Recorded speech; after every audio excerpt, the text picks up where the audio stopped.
नमस्कार, ये आकाशवाणी चंडीगढ़ है। अब आप सुकीर्ति से प्रादेशिक समाचार सुनिए। प्रधानमंत्री नरेंद्र मोदी ने कल आदमपुर हवाई अड्डे का नाम श्री गुरु रविदास जी के नाम पर कर दिया। अब यह हवाई अड्डा श्री गुरु रविदास महाराज जी हवाई अड्डा आदमपुर कहलाएगा। उन्होंने लुधियाना के हलवारा हवाई अड्डे के टर्मिनल भवन का वर्चुअल रूप से उद्घाटन भी किया।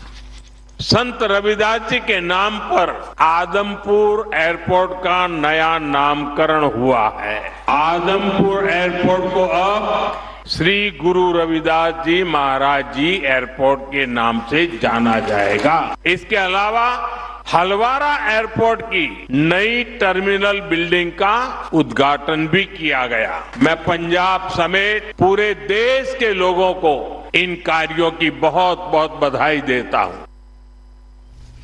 श्री मोदी ने जालंधर का डेरा सचखंड बल्ला जाकर संत गुरु रविदास जी के 649वें प्रकाश पर्व पर श्रद्धा सुमन भी अर्पित किए।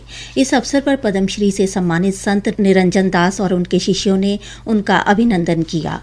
प्रधानमंत्री ने सभा को संबोधित करते हुए कहा कि देश 2047 तक विकसित भारत के लक्ष्य को प्राप्त करने की दिशा में तेजी से आगे बढ़ रहा है।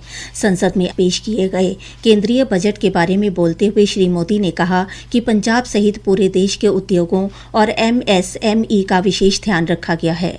उन्होंने कहा कि भारत यूरोपीय संघ मुक्त व्यापार समझौता पंजाब की हौजरी, खेल और अन्य उद्योगों के लिए नए बाजार खोलेगा। उन्होंने उद्योगपतियों से आह्वान किया कि वे अंतर्राष्ट्रीय बाजार के लिए अच्छी गुणवत्ता वाले भारतीय उत्पाद बनाएं ताकि इस क्षेत्र में राष्ट्र का गौरव पुनः प्राप्त किया जा सके। हरियाणा के मुख्यमंत्री नायब सिंह सैनी ने पंजाब के आदमपुर हवाई अड्डे का नामकरण संत शिरोमणि गुरु रविदास जी के नाम से किए जाने पर प्रधानमंत्री नरेंद्र मोदी का धन्यवाद किया है। उन्होंने कहा कि प्रधानमंत्री नरेंद्र मोदी ने यह ऐतिहासिक फैसला लिया है। मुख्यमंत्री नायब सिंह सैनी ने सोमवार को नई दिल्ली स्थित हरियाणा भवन में मीडिया से बातचीत कर रहे थे। इस दौरान उन्होंने कहा कि हमारे लिए यह गर्व का विषय है। यह नामकरण गुरु रविदास महाराज जी के अमर आदर्शों को सच्ची श्रद्धांजलि है। उनके द्वारा दिए गए समता, करुणा और सेवा के मूल्य आज भी समाज को प्रेरित करते हैं और हमें एक समरस, न्यायपूर्ण तथा मानवीय समाज के निर्माण की दिशा में मार्गदर्शन देते हैं। हरियाणा कांग्रेस ने बजट की आलोचना की है। कांग्रेस के प्रदेश अध्यक्ष राव नरेंद्र सिंह ने बजट पर अपनी प्रतिक्रिया देते हुए कहा कि यह बजट जमीनी हकीकत से कटा हुआ और जनहित से दूर है। उन्होंने कहा कि इस बजट में आम आदमी, किसान और ग्रामीण भारत की अनदेखी की गई है। फिक्की के अध्यक्ष अनंत गोयनका ने केंद्रीय बजट 2026-27 की सराहना की है। मीडिया को संबोधित करते हुए उन्होंने कहा कि यह बजट विकास, समावेशिता और युवा शक्ति पर केंद्रित रहा है। श्री गोयनका ने कहा कि बजट निरंतरता और स्थिरता को दर्शाता है। मुख्यमंत्री नायब सिंह सैनी ने कहा कि इस बार बजट में सेम की समस्या से ग्रसित जमीन की बात की गई है और MSME उद्योग और AI को विशेष स्थान दिया गया है, जिसका लाभ सीधे हरियाणा को मिलेगा।